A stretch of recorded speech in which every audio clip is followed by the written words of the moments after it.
ঈদের নামাজের পরে সবচাইতে আল্লাহ তাআলার কাছে প্রিয় ইবাদত হচ্ছে প্রাণীর রক্ত প্রবাহিত করে দেওয়া। এবং বিষ্ণু ইসা ইসলাম বলেছেন কিয়ামতের দিন এই প্রাণী তার শিং, তার চামড়া, তার পশম নিয়ে বিশাল সওয়াবের পাহাড় হয়ে দাঁড়াবে। পড়েন আল্লাহু আকবার। এজন্য হুজ্জাজ বাইতুল্লাহ যারা হজে আছেন, আল্লাহ তাআলা তাদের হজকে কবুল করুন।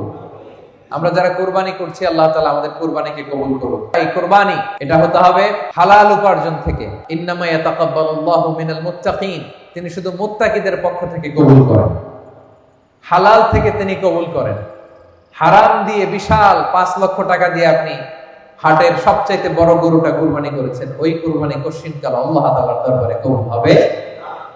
আর সামান্য কিছু অর্থের মালিক আপনি, একা একটা কুরবানি দেওয়ার সক্ষমতা নাই, হায়রে 7 জন মিলে ভাগে কুরবানি দিবেন, ওইটা আল্লাহর আরশে আগে কবুল হয়ে যাবে।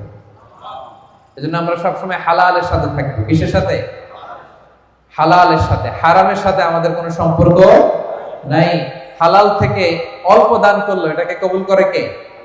আর হারাম থেকে কোটি কোটি টাকা দান করলো সে দান আল্লাহর দরবারে কবুল হয় না।